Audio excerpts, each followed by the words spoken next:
Добра вечер. Ова пауза ја правам бидејќи Муса Џафери направи една забелешка на моја адреса, а таа ќе ја кажам при крајот. Ова е сепак Телма, тоа е забелешката.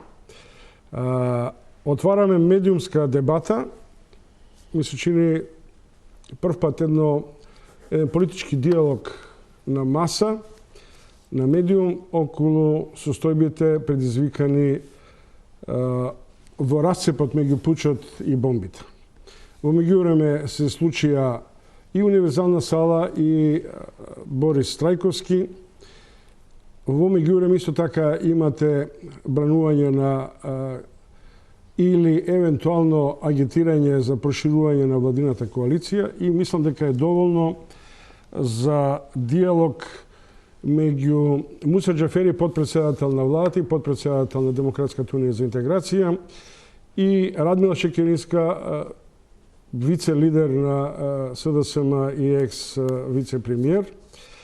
Се разбира, поканата беше упатена и до ВМРО ДПМН.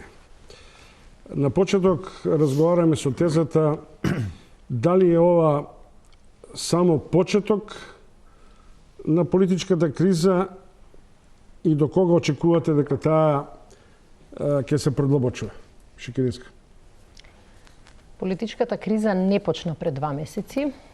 Македонија, за жал, живее во состојба на политичка криза веќе, речиси 2 години. Тоа беше проблем и во 2013, практично од почетокот на така наречениот црн понеделник и сврлањето на опозицијата од парламентот. Факт е дека тогаш не излегоа на виделина сите проблеми, ама веќе стана јасно дека некои работи се тргнати до точка од која нема враќање. И ние практично сите бевме во ситуација падни стани. Малку намалија кризата интензитетот, обиди се да ги ставиме процесите политички на виделина, да ги решаваме тие проблеми со политички инструменти. 2 или 3 обида пропаднаа во реалноста.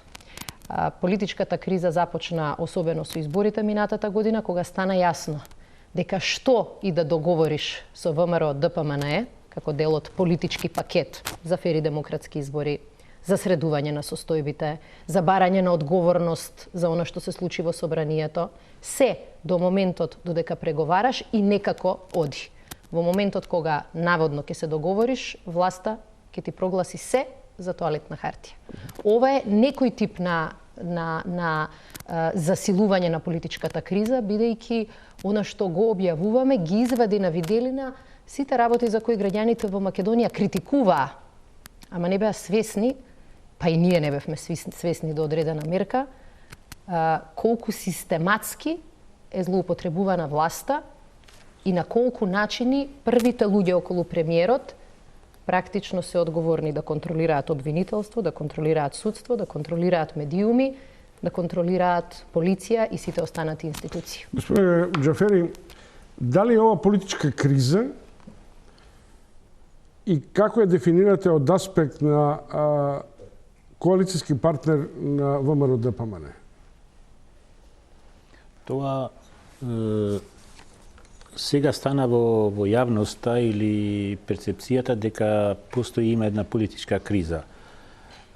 Тоа нема многу да го менја ако јас го нарекувам некој политички конфликт, некоја политичка акција од страна на опозицијата.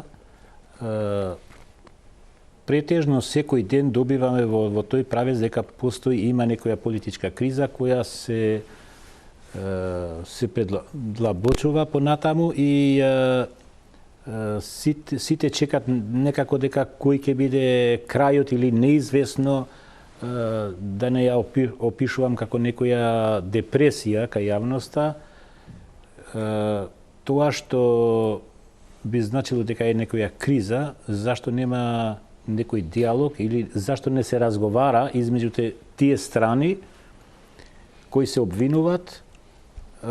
Заради тоа, ако нема да се создаде една атмосфера каде минималистички би имало можност да се разговара на маса, нема ние да најдеме формат, начин како би се надминала ова криза За прв пат ми се чини дека политичката криза не е филувана со меѓуетничка недоверба и со меѓуетничка криза. Како да останува во на рамништето на меѓупартиски судир или на така наречен граѓански судир. Јас сега не можам да не се сеќавам дали сите кризи биле со овој меѓуетнички предзнак, може би не биле сите, не се сеќавам сега, малку ме изненади со ова прашање. Мислам од еден аспект тоа би требало да е позитивно, по моје мислење, пошто секој пат кога има економска, финансиска и политичка и некоја социјална криза, ако се додава и меѓуетничка криза, тоа би значило дупло потешко. Што зависно како ќе се развие овој политички конфликт или обвинување, може да доведе до тоа да има некој допир со меѓуетничките прашања или теми кои уште се отворени во нашата политичка сцена или кај нашето општество. Дали сте погодени од бомбата на Заев на диалогот меѓу Џафери и Мијалков? Или ви е зајак на позицијата во ДУИ тоа? Види, без разлика на сите шпекулации, јас тоа не правам Прво, некоја дали е лична анкета. веродостојно? Не можам јас да го докажам тоа. Можам да шпекулирам дали тоа било пред 3 години, 4-5, или тоа не најбитно јас да го докажам или да ја дознам, пошто тоа е пресубјективно за мене. Мислам дека ќе се најде начин во иднина и формат која ќе биде кредибилно, транспарентно, доверливо, да се дознае дали е тоа што кажува една страна, дали е тоа импровизација што е Импровизација или од другата страна. тој диалог? Јас мислам дека не мора да ги прашувате овие две столчиња. Доволно е да го погледнете ова празно столче и се ќе ви каже. Ако било кој во владата на Груевски или во неговата партија веруваше дека ова се монтирани или како што тие велат креирани разговори, навистина не знам што тоа значи. Денес овде дека имавме представник, најмалку министерката за внатрешни работи, и таа ќе кажеше следното: ние бараме денеска странска експертиза на овој и овој разговор, бидејќи тој е монтиран. Јас ќе ве потсетам дека минатата година, кога излезе на виделина скандалот со Македонска банка, Груевски тврдеше дека и тој бил монтиран. Ние испративме таа трака, неговиот глас, негови снимки во две независни лаборатории и двете потврдија дека тој разговор не е монтиран. Затоа што тие работи... Тоа можем и да ви го дадам за право. Меѓутоа, ако бевте многу посериозни, зашто не го донесете Ден Дончев како крунски сведок? Па тоа да беше... Па вие не знаете што беше одлуката на судот. Судот не го прифати Ден Дончев за сведок. Ама тој не беше во Македонија, не го донесете. Не, сега, тоа се две различни работи. Да. Што немаше карта за Ден Дончев, тоа е апсолутно неточно. Судот не го прифати како сведок. Зошто? Заради тоа што Нини беше договорен. И ние сметавме дека сите што се вклучени треба да бидат повикани како сведоци.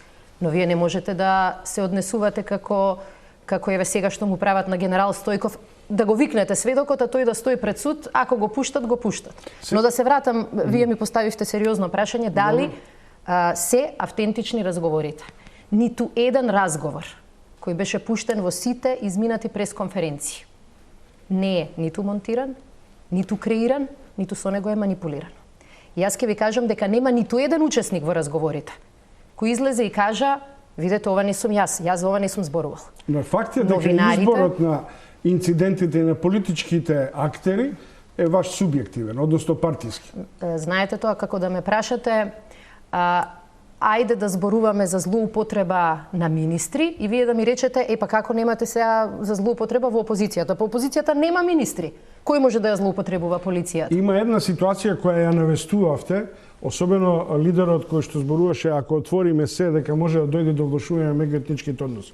Зошто така реченото Смилковци, случај Смилковци Мострум не го отварате, иако индиректно тоа се наслутуваше? Тактизирате заради кохабитација со ДУИ или немате доволна аргументација за тоа? Значи, ние најавивме од прв момент и не дозволивме на овие теми да се лицитира. Оти ова е едната. Има уште неколку чувствителни, околу кои јавноста на секоја пресконференција или новинарите поставуваат прашања. Работиме и ја правиме оваа операција во извонредно тешки безбедносни, можда врзани повеќе со опозицијата, но и медиумски услови. Во нормални околности, зошто ние би го правеле ова во толку различни пресконференции? Ќе извадите се на виделина, новинарите ќе ја работат анализата. Ама ние во Македонија знаеме во какви околности работиме. Она што кажавме е дека сите информации кои ние ги имаме, а кои што значат криминално работење и злоупотреба на службена позиција, ние ќе ги извадиме на виделина, без разлика какво име имаат и без разлика кој функционер стои зад нив. Меѓутоа, ќе прифатите дека, например, и во случај со новинарите, кога дадовме да ги подигнат своите досија... за монструм. Па еве ви кажав. Не, сакав... Тактизирате или не? Значи, ми поставивте прашање дали снимките се монтирани. Јас должам одговор. И вие добивте. И вие добивте файл. Значи, како што го добивте фајлот, вие сте во прилика да кажете дали е тоа монтирано или не. Добро. Јас сум во позиција да кажам. Јас ви го кажав. Она што го имаме, што содржи криминално работење, злоупотреба на службена позиција, се ќе биде објавено. Има многу чувствителни работи. Јас мислам дека и оваа целосна контрола на судството е чувствителна. Не се чувствителни само меѓуетничките теми. Господине Џафери, зошто не, бидејќи и лидерот на ДУИ побара и ДУИ како коалицијски партнер побара меѓународно наблюдување, меѓународно исследување на случајот Монструм. Зошто вие не го поттикнавте евентуалното обелодонување во тет-а-тет разговори, што е тоа што се крие зад Монструм? Што е дилема, енигма, а што може да ги влоши односите? Прво, ако се враќаме на тоа, точно е и денеска ја знаеме содржината или зашто беше намерата, заради тоа имавме впечаток, што така беше и во јавноста, дека не беше судењето транспарентно. Ние не можеме да навлегуваме во тоа, пошто од политичкиот аспект не сме стручњаци дека цело вештачење, цел случај, како се спроведуваше тогаш, туку ние тргнувајќи од јавното мислење кај граѓаните, претежно кај албанците, дека не беше доволно убедливо, транспарентно, дека да, тие се виновниците и дека све е пристапено како што треба. Тоа беше централното прашање што ние со добра намера сакавме заради тоа да се зачува кредибилитетот на судство, на обвинителство и така натаму. Ни во еден момент не се посемневавте во мизансценот, во разните мотивации околу ликвидацијата на младите и учеството на сторителите во ликвидацијата кај Смилковци? Дали имавте сомневање за мотивите и за сторителите кај Смилковци? Тоа е малку вака поширока тема, дали мотивацијата беше од религиозниот аспект, од криминални аспекти и од други аспекти. Тоа требаше истражувањето, обвинителството и судот да го докаже, и тоа на транспарентен начин, за да не остане таа маглата дека да се шпекулира по случајот дали би било од тој аспект или од друг аспект. Ние бевме свесни дека таа теза е преопасна и уште денеска мислам, ако нема аргументи дека мотивацијата била религиозна или етничка или криминална и така натаму. Добро, можам да ве разберам дека тактизирате, но сега ќе ви поставам на 20 исто прашање. Дали СДСМ тактизира со објавувањето на досијата за дел од министрите или политичката елита на ДУИ, и дали е ДУИ задоволно што нема такви досија во СДСМ, заради тоа што чува некаква политичка релација за некакви идни односи? Ме прашувате мене или господин? Вас ве прашувам тоа. Види, многу сериозно, тоа е прешпекулативно и како прашање, пошто тргнувајќи од тоа дека теоретски тие материјали, документи не се кајдуи. Тоа важи за мене. Зашто јас да вложам енергија кога нешто не зависи од мене, можам така да кажувам, и јас не би шпекулирал дека што е во интерес, што е целта на СДСМ, во прилог на тоа ќе ги представува, ќе ги објавува и така натаму, зависно од политичката цел или зависи од тоа што им е целта да го информира јавноста. Греска нова исто да одговорите. Зашто тактизирате? Не, вашето прашање беше дали тактизираме, а на вашето директно прашање јас ќе дадам директен одговор. Не. Затоа што ако сте внимателен, ќе видите дека веќе имаше разговори кои не се маргинални ниту незначајни, само што ние веќе како јавност почнуваме да отрпнуваме. Имаше разговори каде што и ДУИ е вмешано во партиски избор на првите луѓе во судството. И што сега ние да кажеме, ништо не е тоа. Идеме понатаму. Што треба да се случи за да кажеме, луѓе, овдека имаме сериозен материјал со кој се потврдува дека во Македонија практично нема институција, туку има партиски договор на една партија, две партии или поединци во партиите. Значи, мислам дека е клучното прашање. Како во Македонија институциите комплетно изгубиле на значење. Ниједна од институциите практично не функционира без, еве ќе искористам вашата паралела, без црвен телефон. Црвениот телефон е во Илинденска без број, вртиш телефон, јавен обвинител. Вика ја завршив задачата. Сега еднаш ќе се сгреши телефонот во Телма. Како член на влада, дали некој почувствувал потреба да побара од МВР информација за веродостојноста или за шпекулативно разузнавачкиот сублимат на СДСМ? Информација од Јанкуловска, дали е тоа веродостојно? И дали нашите служби кои се под контрола на власта, на извршната власт, па и на парламентот, располагаат со аргументи против или потврда на тоа? Јас мислам дека сега процесот, може би има 6 недели, месец дена или више, сега не се сеќавам од кога почна, мислам за ова објавувањата. Сега имат две можности, или имат две пристапи, или имат две паралелни два случувања. Политичкиот дел и правно-техничкиот. Ние без разлика на тоа мора да заради одговорноста да најдеме можност правните државни инструменти треба на тоа да одговара. Више не е лична потреба, без разлика кој е повикуван, како министер или како член на некоја институција, туку се работи за тие јавни функционери кои работат во еден колективен тим, било тоа влада, судство и така натаму. Не е најбитно тоа дали јас лично би барал или треба да барам до институциите веродостојноста на тоа што јас слушам. Што јас слушам. Вие сте вице-премиер, не слушате. Вие веројатно добивате и спецбилтен на МВР кој ви соопштува детали кои не се за јавноста. Дали вие сте побарани како член на владата? Не мора. Не мора. Во вакви околности тоа не е. Значи, политичката тежина е дали постои како прашање во јавноста дали заменик премиерот бил или не прислушкуван.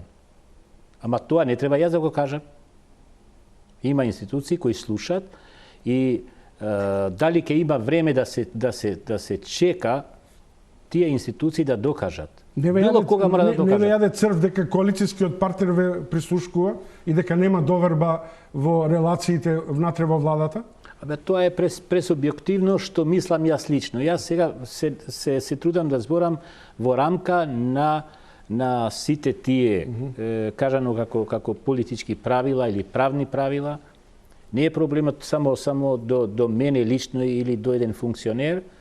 Проблемот е како и треба да се докаже во иднина дали тоа се правило, ако се правило на законски начин, зашто и од после таа содржина каде ќе ќе се докаже дали тоа е злоупотреба, дали тоа е криминал или и така натаму.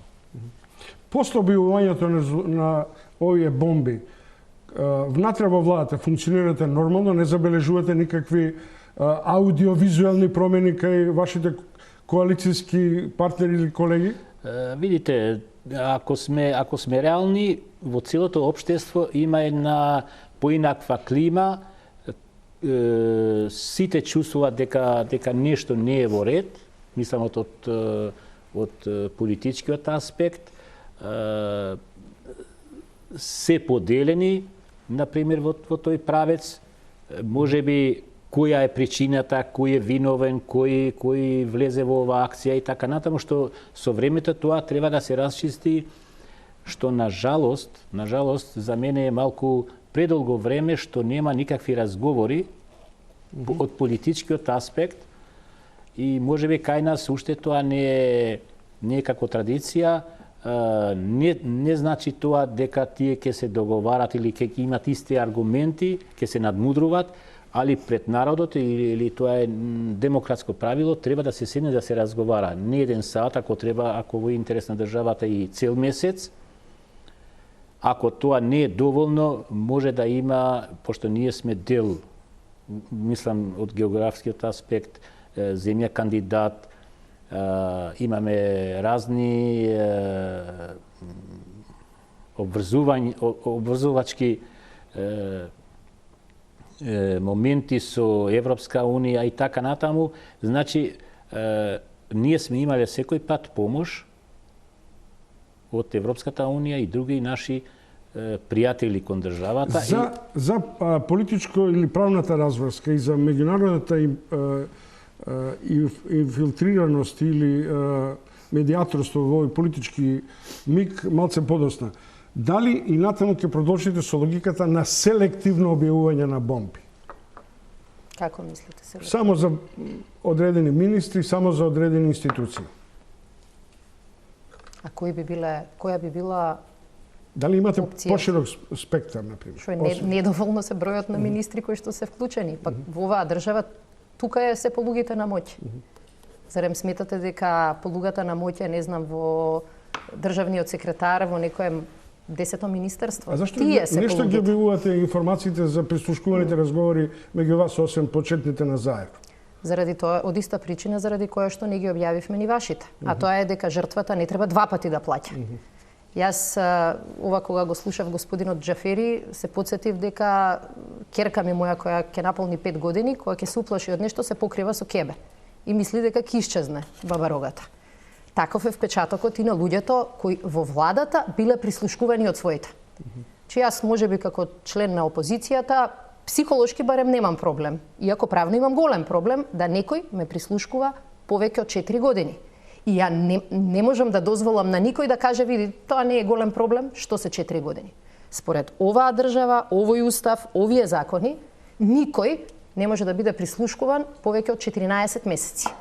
Секој од нас, на секој од нас е прекршено законот. И на вас, и на мене, и на било кој друг. Меѓутоа, она што е интересно е дека сега се доведуваме во ситуација да чекаме спас од тој кој што не довел во таа ситуација. Сега да бараме од МВР да ни каже кој не прислушкувал. Па тие се луѓето кои не само што го направиле прислушкувањето, туку го направиле толку систематски, толку расширено, што и самите не знаеле изгледа веќе кого го прислушкуваат. Дали ви погодуваат медиумските прозивки на некој ваш близок на поранешен пријател дури кој вели дека добро е да ги чуеме разговорите на вашиот сопруг со Мијалков? Па нека ги пуштат. Како пуштаат на YouTube? Ако ги има, ако се проблематични, зашто не ги пуштат? На YouTube ние видовме видео, луѓе дај да зборуваме каде се наоѓаме. Ние видовме видео од премиерот и лидерот на опозицијата сниман во неговиот кабинет. Мислите дека некој од нас се надева дека тие луѓе бираат инструменти, не се ќе искористат? Што не пуштиле до сега? Зошто викаат, на тие средби помеѓу лидерот на опозицијата и претседателот на владата, не знам што е кажано, му кажал што све планира, го уценил, зашто тие снимки не се пуштани? Или ќе живееме секој ден како луѓе кои што постојано за нешто треба да се правдаат, или ќе речеме дека во оваа држава недозволените работи се недозволени. Апсолутно еве денеска вие се уште ми поставувате прашање за Смилковско езеро, за други работи. Денеска никој не го поставува прашањето за водно. За тоа дека премиерот во нашата држава лобира и договара со министар за транспорт на кој начин тој лично да присвои 11.000 плюс 2.700, 13.700 метри квадратни земја. Лјупче Георгиевски со неговата вила на Водно е мало дете наспроти ова. Па и забележливо е дека Груевски го смени Лјупче Георгиевски и буквално го следи во чекор, ама малку со поголеми размери. Джафери, на таа тема денеска практично и да не добиваме прашање. Како реагирате на прозивките на одредена интелектуална групација која се детектира како професори, независни така натаму, кои велат СДСМ мора да ги објави сите досија на ДУИ и да се демаскира конечно позицијата на ДУИ во владата. Од старите детекции дека сте тендер коалиција, дека вие сте гарантот на стабилноста на ГРУ, па и на одреден начин и на неговата авторитарност која е изградена со сигурноста на владењето.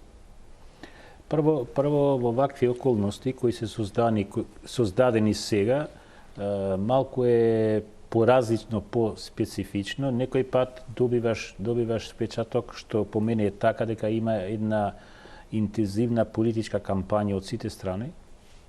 Мислам ВМРО, ДПМН, СДСМ, каде има негативна кампања. Секој го гледа како политички противник, што до некоја ниво, во некоја рамка е нормално. А од друга страна, нашата партија како дел од власт од коалицијата, например, како вие поставите прашањето, дека група на интелектуалци, што е релативно, можеби тие се многу, мислам дека има и други, кои се неутрални или кои се поафирмативни према нашата партија, мислам дека има различни аргументи. И едно што јас ја почитувам, што долго време нашата партија е на власт. И тоа е нормално што тие ќе се ориентират заради политички цели. Јас не мислам дека се тие неориентирани, туку на некој начин маскирани, или тие се определени за некоја политичка партија која не е ДУИ и ја гледат некоја политичка шанса сега. Не, ако не е ДУИ, не е ДПА сигурно. Дали тоа би значило дека се експозитуира на СДСМ? Јас не би рекол. Не. Можеби не ја вреди да се дебатира во ова дебата за некои лични интереси, али тие се за некои помали групации, што е нормално, што ако, например, како аргумент, ако ја оцрнуваат доволно ДУИ, ќе се создаде простор за некоја трета опција, што не мора да е така. Постои тенденција која што е неоправдана и неаргументирана, да се во ова што се случува во Македонија се сведе на меѓупартиски судир. Не се сакаат луѓето од двете партии или се борат за власт, што е легитимно. Значи, помеѓу ВМРО, ДПМН и СДСМ секогаш имало меѓупартиски судир. И тоа е здравото ткиво на македонската демократија да имаш меѓупартиски судир од политички карактер. Не е проблемот на кризата денешна судирот помеѓу ВМРО, ДПМН и СДСМ, него стално го имало. Проблемот е дека во еден период полека сета крв од институциите кои треба да бидат настрана од ВМРО, ДПМН и СДСМ е извадена. Внатре вбризгана строго партиска ДНК. Не можете вие да имате фер и демократски избори ако секоја одлука на ДИК и секоја одлука што е пострашно на управниот суд е теледиригирана од еден центар. Не можете да имате фер и демократски избори ако министер не само што гаси лифтови, него се смее и вели пензионерите ќе умрат и тој да нема одговорност. А ние не мора да ги тестираме разговорите само дали се автентични. Ќе се вратиме назад пред една година и знаеме пред 2 години лифтовите беа исклучени. Не мора да се секирате дали е ВМРО, ДПМН или СДСМ, ама мора да се секирате кога министерот за внатрешни работи ви издава закани дека тој полицаец ќе лета од работа заради тоа што не доставил список од тројца, 5 или 20. Тоа е проблемот. Не е судирот. Сакам да додавам. Се извинувам. Јас сум член од владата, изворно сум член од ДУИ. Например, можам и како прашање да ја поставам.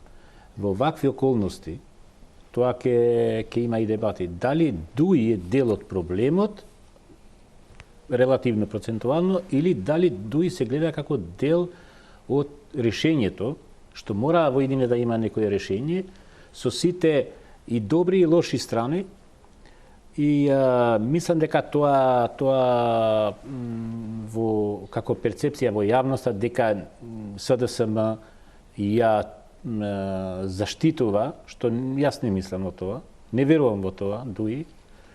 Тоа е притисокот што од некои групаци, индивидуа, политички партии ја наметнуваат на тој начин отпорот према нашата партија. Добро, ама има една работа, само да поведете. Министрите не се само избрани и факт е, ова е коалициона влада.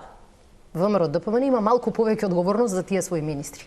Но не заборавајте, пратениците на ДУИ гласаат за тој министер за внатрешни работи и еве месец дена можеа до сега една интерпелација да направат. Тие министри гласаат за министерот за финансии, кој до вчера не убедуваше дека буџетот е супер, ни признава дека буџетот е надуен. И да не редам понатаму. Значи, јас сваќам дека на ДУИ му е најзгодно да глуми ни риба ни девојка. Меѓутоа, мандатот на оваа влада е мандат поддржан од мнозинството на ВМРО ДПМН и ДУИ. Ако сакав, ама мислам дека тоа денеска не е местото, самата министерка за внатрешни работи како вели? И ДУИ ги прават салата, како што ние СДСМ ги правиме салата. Ама сакам да кажам дека тој тип на систем кој не се создаде преку ноќ, ама е сега тука зацементиран, тој мора да се менува. Министрите успат треба да ги променим. Сега јас зборам тоа што го знам. Јас не можам да извлечам аргументи од тоа што вие го знаете. Тој е централниот аргумент. Само еден момент, господине Џафери. Ако не знаете доволно, нели? Зашто свикувате вореден собир на ДУИ врз основа на кој треба да разговарате за актуелните политички движења и да изградите став во однос на оваа политичка криза? Не ве разбирам. ДУИ ќе се собира сега на крајот од месецот да разговара за оваа политичка криза. Мислам, тоа не е тоа така. На последниот конгрес, што беше 2014, кој ние не успеавме заради многуте динамиката, ние немавме простор и тоа имаше заклучок на нашиот конгрес дека програмскиот дел или тематскиот дел ќе ја имаме после 5-6 месеци. Добро да, ама сега на тоа се дополнува дека и тогаш ќе се разговара за овие можни причинско-последични врски со оваа криза. Ама тоа би било многу сериозно во вакви околности, кога имаме вакви судири, конфликти, ваква кампања, обвинувања, да не биде тема ќе се наметне сама ќе се наметне како тема во тој конгрес, програмски конгрес, сите случувања, околности, каде сме моментално и како понатаму ќе биде пристапот на ДУИ. Добро, за Муса Џафери и за Радмила Шекеринска во овој првиот дел единствено прашање.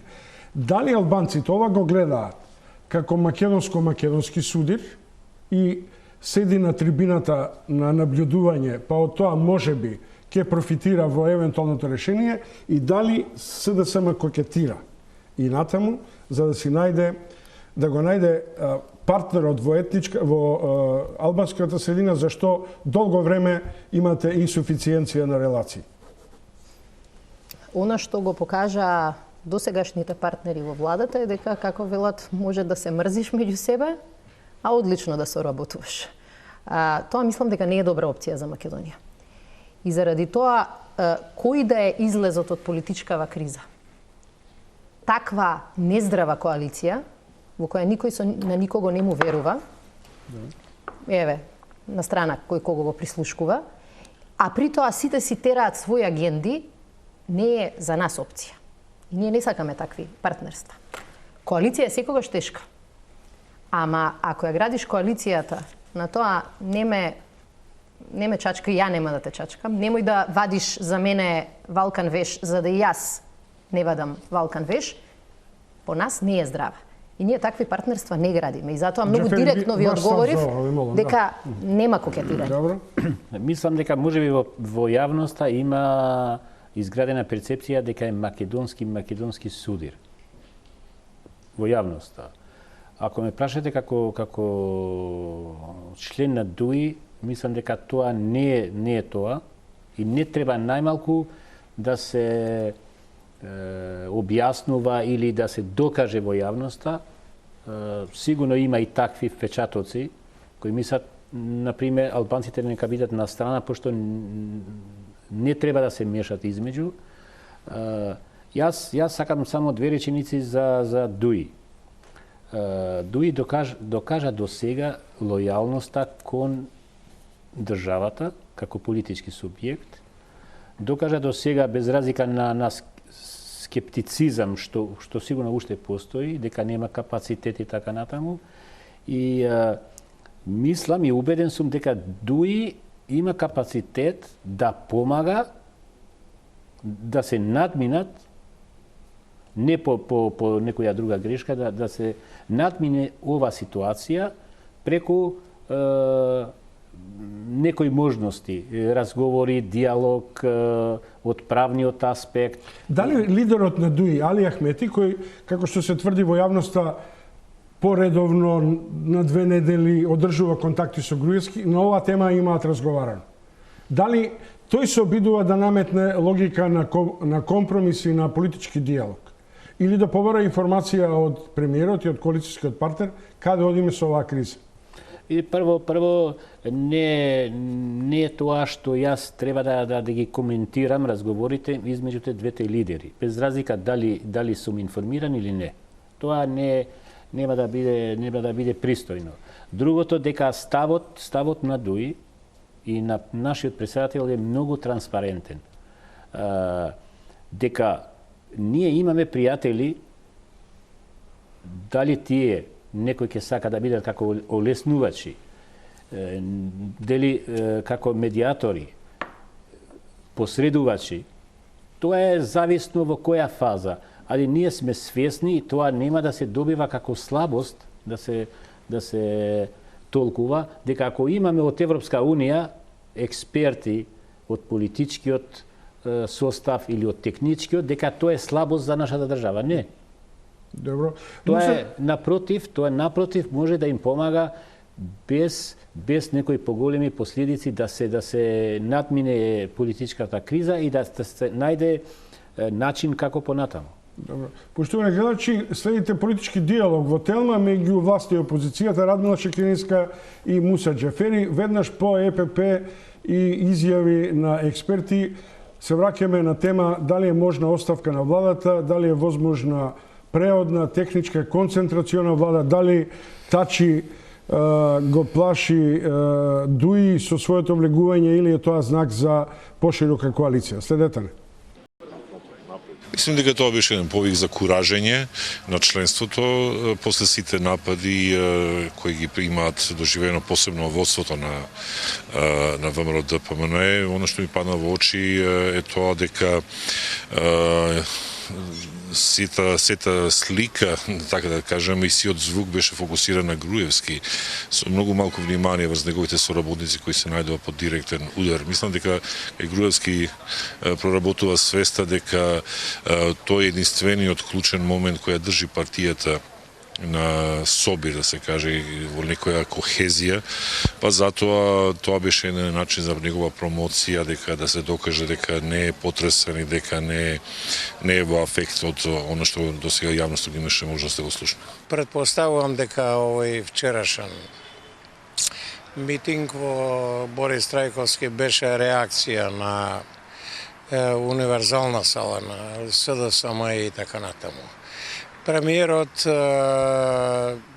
мислам дека премногу внимание посвети на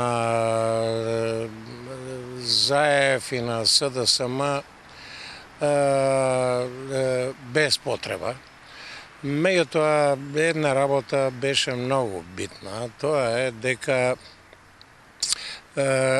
сите се засновуваат на гласачите и на народот. Тешко е да се дават анализи после сите оние информации кои ги слушнавме, кои докажуваат еден прилично ирационален политички ум кој владе во владеачката партија. И тука има еден момент на непредвидливост на нивните постапки. Сепак јас мислам дека во овој момент далеко сме од изборите. Премиерот па и владеачката партија, односно коалиција, сепак треба да размисла сериозно за овие случувања и да направат некоја реконструкција. Меѓутоа, да ви кажам, Македонија не може секоја втора година, за 8-9 години сме имале 9 изборни циклуси, различни. Оно што е примарно е дека СДСМ мора да даде јасна назнака, јасна порака до меѓународниот фактор и до партнерите во општеството за каква Македонија замислува. И тоа не мора да биде специфично на некои пошироки, можеби, аспекти, но да се каже јасно, да се даде знање дека зад сета ова приказна со бомбите сепак постои еден план, постои една идеја за какво едно ново општество ќе се залагаме и можеме да очекуваме. Во тој аспект мислам дека се да се потврди до сега. Нема никакви програмски насоки. Дај Боже да ги има и тоа би било во интерес на граѓанството на државата. Меѓутоа за сега нема. За сега е се деструктивно, да се сруши власта, односно да се даваат оставки и така натаму. Инаку не верувам дека владеачката коалиција се плаши од избори, напротив, се плашат оние кои немаат своја програма.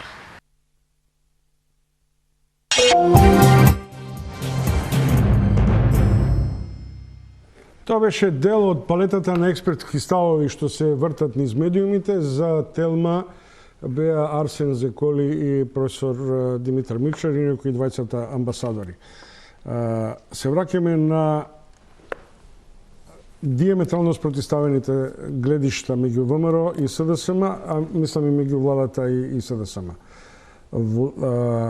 Наспроти политичкиот диалог, сега има понуда оставка, па дури потоа политички диалог. Мислам дека Дуи е за некаква компромисна варијанта или се обидува, или ја мислам дека може би се обидува да ја преземе улогата на некаков понтонски мост.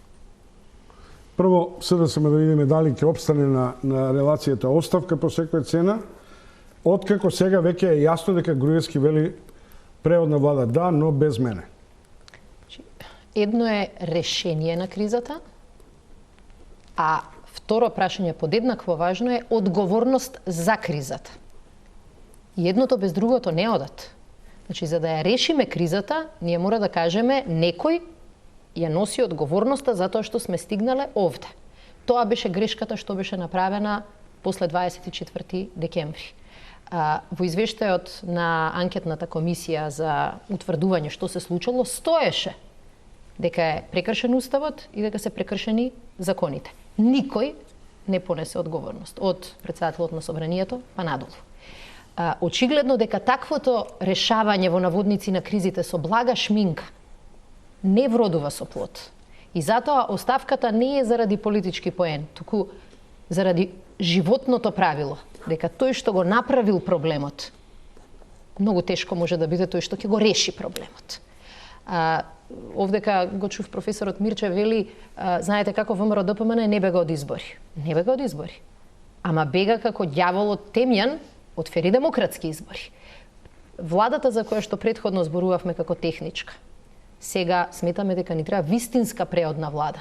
Не е влада која треба да се избере за да владее, туку влада која што ќе обезбеди минимум услови за да политичката состојба се нормализира и за да имаме вистинска одлука од страна на граѓаните. Не да одлучува некој трет, не да одлучуваат политичките партии, ама граѓаните да знаат дека кога ќе излезат на избори, нема да се грижат за обвинителот по нарачка, нема да се грижат за судиите кои функционираат по нарачка и нема да се секираат дали полицајците и колку лични карти издали. Како очекувате да се само распушти владата без вие да поднесете во парламентот и да влезете интерпелација?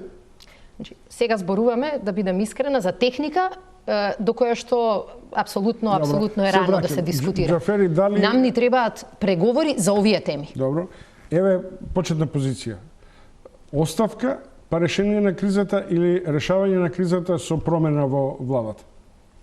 Прво јас би рекол дека има некои сигнали што сега во ова дебата ја испуштив да ја кажам дека обвинителството побара од европските структури вака правна експертска помош за разрешување на сите овие обвинувања, не сакам да шпекулирам од напред,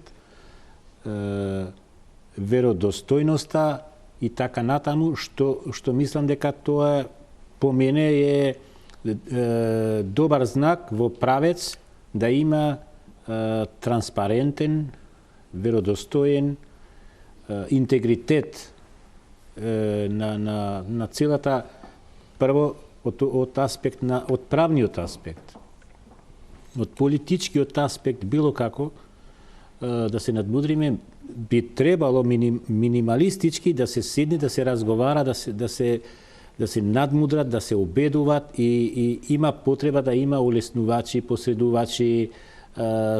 Ке се навратам на тоа, ние не треба да ја гледаме како слабост од нашите пријатели, свесно кажам, од Европска Унија, од Европскиот парламент, ако има улеснувачи или посредувачи кои сакат и имат некоја политичка одговорност да ги слушнат аргументите. Дали мислите дека е тоа минимум добра позиција без оставка на Зврлевски, туку со меѓународно наблюдување, да се контролира процесот на истражната постапка и на судска правната разврска? Сега, мене ми е искрено речено нејасна позицијата на ДУИ, барем, ако бидејќи господинот Джафери не зборува во име на власта, иако вие рековте ова е диалог, зборува во име само на дел од власта.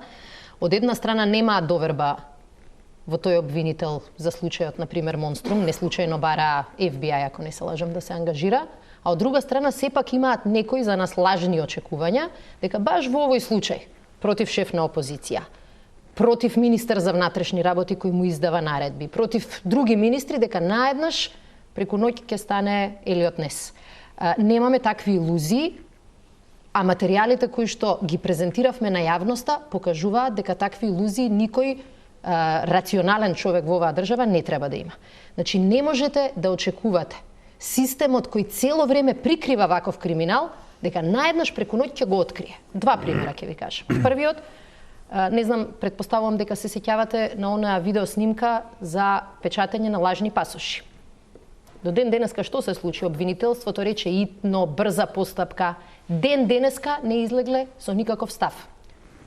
Пример број 2.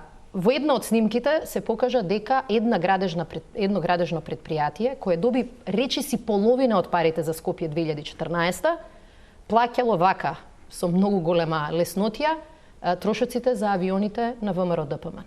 Проверивме во финансиските извештаи на ВМРО ДПМН, никаде не фигурира донација од таа компанија и никаде не фигурира трошок за авионски превоз. Ова е ситница од се она што излезе, ама е многу лесен случај за обвинителство да покрене барем иницијатива и да види дали има такво дело, дали слетал авион, кој го платил тој авион. Не, сакам да ви кажам, што мислите, имаме еден Зврлевски кој што зборува со Гордана Јанкуловски, некој друг Зврлевски кој ќе каже а сега овој файл за опозицијата или за власта ќе го адресирам фер? Добра, ама не. Имавме и покојни Прчевски кој викаше јас сум последен будала. Ама ете, тој бил. Знаете како? Да. Тој се борел. Кај Зврлевски гледате капитулација пред да почне било каква битка за бранење на независноста на обвинителството. Джафери, мислите ли дека е возможно да има непристрасна правна разврска со, инаку, да го цитирам вашиот министер Јашари, руинирано и понекогаш неквалитетни суди? Прво сакам да кажам дека без разлика на тоа што извршна власт ипак е политичка власт. Било и јас или Јашари, и сите тие изјави се од прво од политичкиот аспект. Например, да импровизирам и јас сега, или да не кажем да ја банализирам, ако би давала оставка владата, значи треба да имаме во иднина отпуштање на парламентот, на собранието и влегуваме во фаза на избори. Или не знам по пракса што би било измеѓу фаза.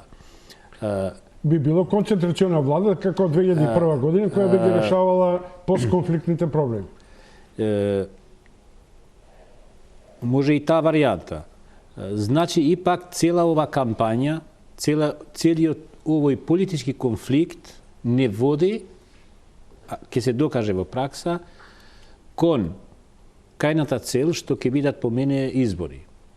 По кои услови, кој ќе ги организира, како ќе се дојде до тоа, јас ја гледам ова како почеток, како фаза, али тоа сум убеден дека ако се ориентираме по тоа, дали тоа е ставот на СДСМ, оставка на влада, ако тоа е политичкиот став, тогаш сигурно СДСМ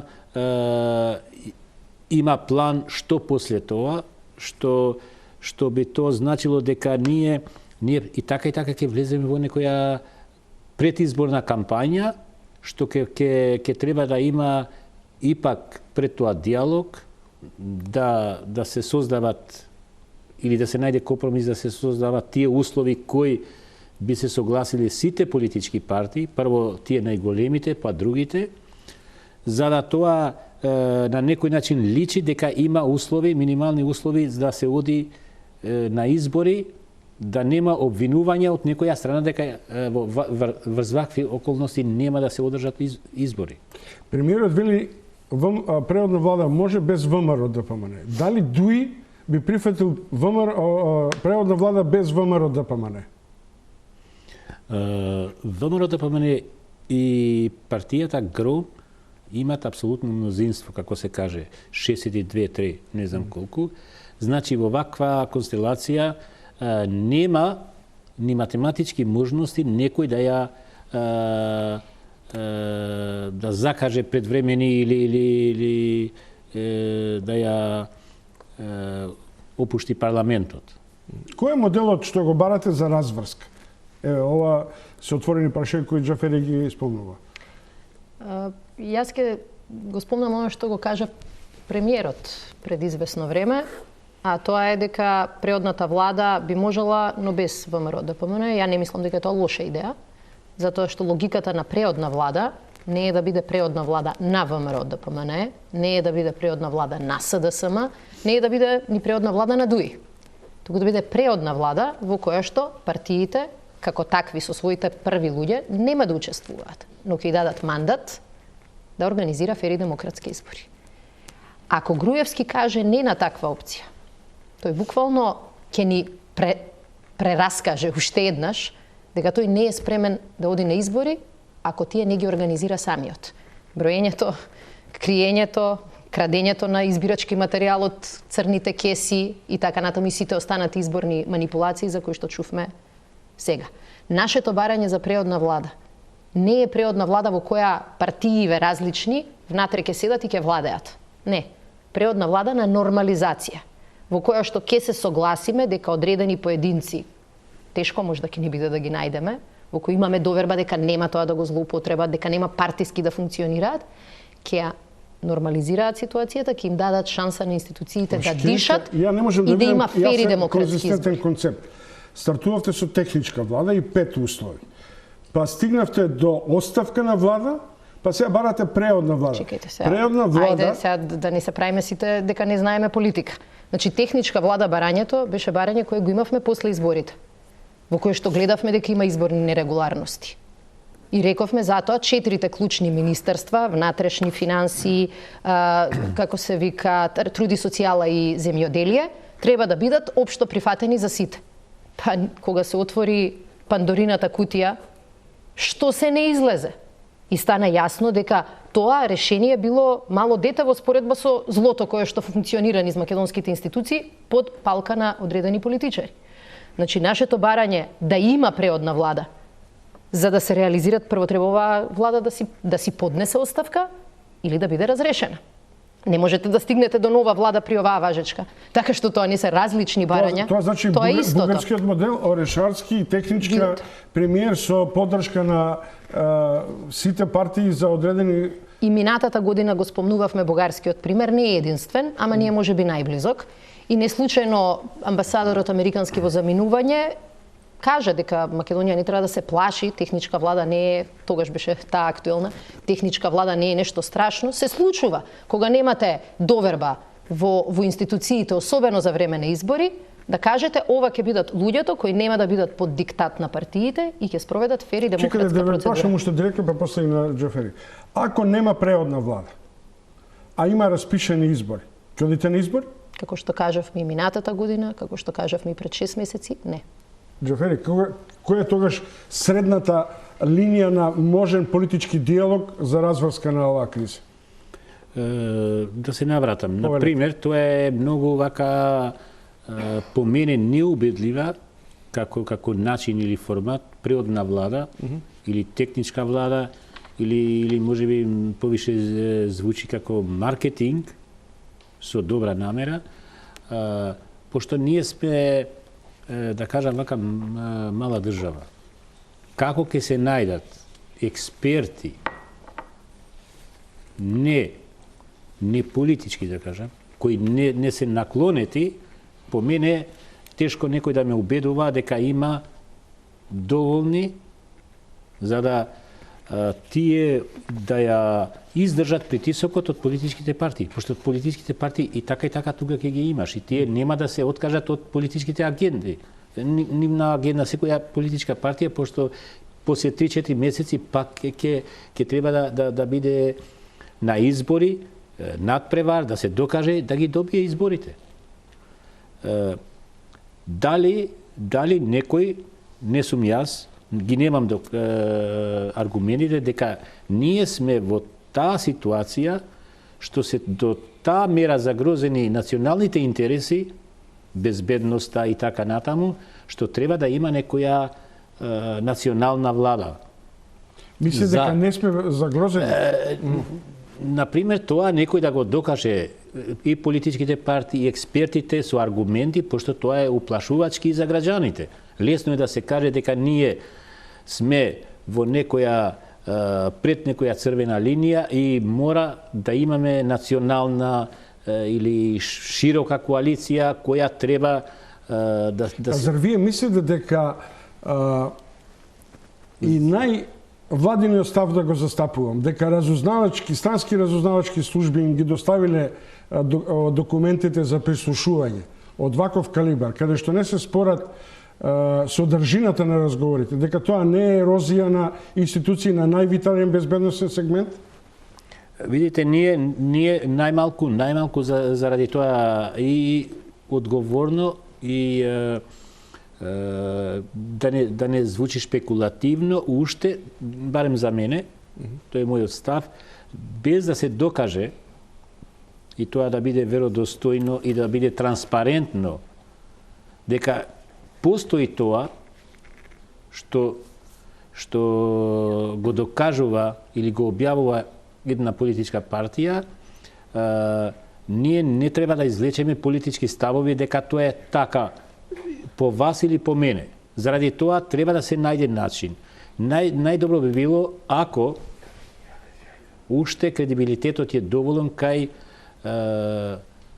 националните институции, да го спомнам обвинителството, со помош на европски експерти, заради тоа што ќе им помагат и од стручниот аспект, и тие ќе бидат како сведоци заради тоа што тој цел истражувачки процес ќе биде транспарентен.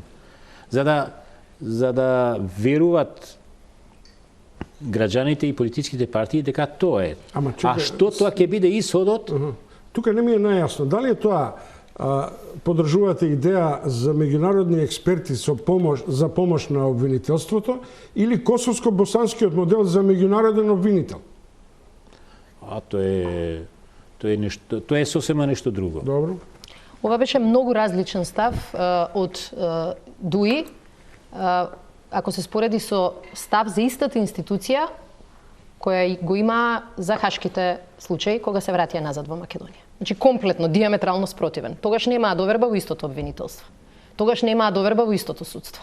И се додека вака функционираме, демек ова не е мој проблем, тоа што граѓаните одат во суд и не можат да добијат правда, а одат и македонци, и албанци и сите други, тоа што не можат да чукнат во полиција и да добијат заштита, без разлика дали се македонци или албанци, тоа не е наш проблем, тоа нека се секира опозицијата. Мислам дека не е резултат на политичка наивност, туку избор кој го прави ДУИ во ситуацијава да не донесе одлука. Да не донесе одлука. Да не донесе одлука по овие прашања, по овие прашања. Да го одложи проблемот. Меѓутоа фактот е следен. Ако можеби на многу граѓани треба да објаснуваме дали се автентични разговорите или не се. Господинот Џафери кој слушна 20 своји разговори, мислам дека не треба. Затоа што сигурно се среќаваме, барем во последниве неколку години што сме разговарали. Многу вака. Но само да докажам. Поентата е следна. Дури тоа не е доволно. Тоа не е доволно да што јас мислам. Моето убедување. Ние треба, пошто ова стана политичка тема. Што е доволно, господине Џафери? Мислам, не е доволно. Границата црвена е многу помината. Јас би кажал дека да, автентично е или не. Ако некој друг трет ме прашува од каде ти можеш тоа да ја препознаеш, значи све ќе биде вака опишување шпекулативно од моето субјективно разгледување на цела тоа. Не е тоа суштината. Чекајте. Вашиот разговор можете вие да потврдите дали е автентичен или не може некој трет да потврди? Или како ќе не убедува власта дека не треба да веруваме на тоа што го гледаме, не треба да веруваме на тоа што го слушаме, треба да веруваме само тоа што тие ќе ни го нарачаат. Мислам, тоа е отсуство на желба да се погледне вистината во очи. Не е страшно, треба да се соочиме. Дали нашите разговори се автентични? Јас не можам да кажам за Начомовски разговорите, не можам да кажам за некој трет. Меѓутоа за моите можам. Ако никој до сега не излезе да каже овој разговор не е мој, тогаш како можете со леснотија да велите ама тоа не е доволен доказ? Па што е, видеоснимка е доволен доказ? Кога ќе се разбудиме од сонот дека некој друг треба да ни го решава проблемот? Не ми беше тоа пристапот. Пристапот ми беше дека тоа не помага за ваква разврска. Тоа е еден мал елемент или тоа е дури пресубјективно во целото обвинување што ја прави опозицијата. Значи, јас не можам, или можеби политичките партии или медиумиве да прават вака експертиза, мислите? Не експертиза кај граѓаниве да се мери граѓанското мислење, например како тема, дали убедени се веруваат на тоа. Без разлика што тие не се експерти, тоа е нешто друго. Се разбира, не ве прашува, не треба ние да одговориме на прашањето што мислат граѓаните. Граѓаните ќе кажат што мислиме ние. Само да завршам. Било кој или можеби не е јасно, или опозицијата ќе искаче, ќе излезе со по-конкретен став или модел што е легитимно да бара како кои ќе бидат фазите и по која форма опозицијата ја гледа разрешницата на целиот овој процес. По мене лесно е да се каже дека техничка, преодна, широка и така натаму влада. Во прв поглед, мене не ми звучи дека тоа е решението. Без разлика дали тоа ќе се прифаќа или не, тоа е друга тема. Јас се обидов да објаснувам заради тоа што во традицијата или искуството што ја има Македонија, и ако звучи страшно, кои се моментите кога би требало да има, да се соберат сите политички партии и да имат една национална влада, преодна можеби да се нарекува, заради тоа и тоа и тоа. Добро, чувајте си го прашањето, кое инаку е директно адресирано на Шекеринска, поштувани гледачи, малку промоција или само промоција на нашите програми, а потоа се враќаме со клучните две прашања. Што е тоа што СДСМ очекува како разврска и дали меѓународниот фактор е повторно најважниот сегмент кој може актерите во Македонија да ги седне на преговарачка маса и дали е дефинитивно возможна некаква солуција за техничко преодна влада.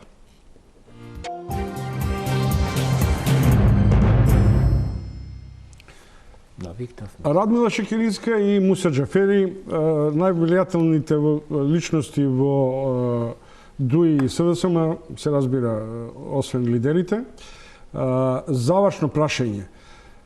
Дали ни треба, устари пред тоа да прашам, Тачи, бидејќи се најавува дека ќе влезе у влада, а го знам ставот на ДУИ во однос на тие номинации, дали тоа не е сигнал дека Груевски може би подготвен за една голема коалиција, вклучувајќи го и ДПА, или каков ќе биде вашиот однос кон тоа? Кон вклучувањето на Тачи во владата? Со добра намера тоа не е сериозна тема, пошто се сеќавам година дена и пред избори Тачи секој месец ќе врши некоја кампања дека тој е скоро готово ќе влезе во институциите. Во вакви околности не ми се верува дека тој е обидот да стигнеме до некоја широка коалиција со сите партии. Не сум убеден дека ако ќе дојде во таа ситуација би прифатила СДСМ. Тоа е моје убедување и мислам дека мене лично, па и кај ДУИ, не е тоа некоја тема која треба сериозно да се анализира. Имам еден аргумент, што треба да ја кажам сега.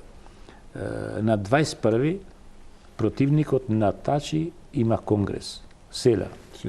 И сега да ги држи малку мобилни своите партиски членства. Надежот дека за кратко време во вакви околности тој ќе се вклучи во власта и тогаш ќе има подобра иднина за членовите на ДПА. Џафери, Шекеринска не ве прекинувам. Значи имате поенти. Каква разврска, во кој правец, со какви компромисни решенија за двајцата ваши исто? Груевски владее во овие 9 години базиран на два столба. Дека само тој го брани името на државата и второ дека тој барем е честен. Еден дел од снимките, еден дел од доказите кои ги презентиравме во македонската јавност ги демантираат овие два мита многу директно. Груевски е тој кој што контролира криминални дејанија и е тој кој што државата ја тргнал настрана и брка партиска агенда. Јасно е дека со таква влада, која што според зборовите на министерката за внатрешни е забегана, не можете да го решавате проблемот кој што таа самата го создава. Затоа убедени сме дека решение не за СДСМ, решение за Македонија. И да постигнеме барем по ова прашање консензус во собранието помеѓу главните политички партии, која преодна влада може да ни обезбеди фер и демократски избори. И тоа е почетокот од каде можат работите да се одвиваат во позитивно сценарио. Ни треба слободно судство? Апсолутно да. Дали тоа ќе го завршиме како задача со нов обвинител? Не. Ама може тоа да биде добриот почеток. Дали ни е потребна слобода на медиумите? Да. Дали тоа ќе го завршиме со нов раководен тим во МРТВ? Не. Ама барем ќе почнеме. Значи, преодната влада, новиот обвинител и промената во тимот на Македонската радио и телевизија, која сите ја плаќаат во оваа држава, е почетокот на разрешницата на оваа политичка криза. Џафери, пред да ви давам да поентирате, што значеше изјавата на ДУИ дека СДСМ да влезе во парламент и ДУИ би соработувал со СДСМ? Дали е тоа така речено благо намигнување за некакво политичко компромисерство или повторно ја враќам на ситуација да биете некаков мост? Да, имате право, јас се сеќавам дека имаше некои различни објаснување и толкување, некои со добра намера, дека ние треба да се гледаме како политички партнери во демократски околности. На жалост, кај нас политичките противници се гледаат како вака непријатели и има такви околности. Намерата, што уште е, претпоставам, и ставот на ДУИ, дека би било добро прво за сите околности, демократски околности, и за СДСМ, како коалиција, да е дел од собранието и преку тоа може да се докаже, искаже подобро од тоа кога не е дел од собранието. Тоа беше намерата и тоа и мислам дека тоа е легитимен став. Не дека да се наклони или да, како вие ја искажевте изразот сега, не ми текна. А тоа е нешто друго. Например, ако не треба да заборавиме дека влогот да се дојде до ова ситуација, мислам од позитивниот аспект, безбедносен, стабилноста, помирување на етничките релации, надежта за интеграција во НАТО и ЕУ, се важни. Заради тоа ние треба да ја гледаме малку пошироко и нашите случувања. Ние, на жалост, претурбулентно е Европа и светот со многу предизвици. Финансиски, војни, судири, почнувајќи од Грција до Украина. Што значи, завршно, значи така интензивните средби на Груевски во Брисел со Столтенберг и сега во Берлин со канцеларката Меркел? Дали се тоа последни абери или сепак на индиректен начин индиректна поддршка на оваа власт? Го заборавивте и третиот состанок. Оној со Јункер, што не се одржа. Беше најавен во петок и откажан во понеделник. Како и секогаш, меѓународната заедница сака да игра малку морков, малку стап. Меѓутоа, еве, случајно на хартијата која имам пред мене стои вака: за партијата на Меркел, македонската влада има авторитарен курс. Че не зборуваат за партијата на Заев. Не зборуваме за било која македонска партија. Тоа е став на вашите сопартици од партијата на Меркел. На Меркел, да. Ајде да не. Партијата на Меркел вели македонската влада има авторитарен курс. Ако авторитарноста во Македонија не се промени, не можеме да бараме излез од политичката криза, без разлика какви акробации политички ќе прават партиите кои што ја поддржуваат власта. Или ќе имаме демократија, или Македонија ќе продолжи да тера по дали негативен после курс. Столтенберг-Меркел може да се очекува меѓународна медијација за решавање на кризата? Јас верувам во тоа и мислам дека тоа не треба да звучи престрашно. Ако ние не сакаме да се закопаме во овој конфликт меѓу двете најголеми партии, во иднина можеби кризата ќе влијае и кај другите партии, што е тоа нормално, и преку тоа например Европска унија како многу држави имат искуство, капацитет и тие инвестираат од сега кај нас. Моите очекувања се дека тие нема да се откажат од тоа. Што било и на билатерален план и на мултилатерален план, реформи, стабилноста, унапредување, членка кандидат за ЕУ, дури и обидот или компромисот кој ние треба да ја најдеме да бидеме членка на НАТО. Например, тоа е од моето искуство. Подобро на време да се интервенира, да не брани нас или кај другите држави, Босна, Косово и така натаму, или Србија, НАТО, заради тоа, преку тоа се брани сам себе.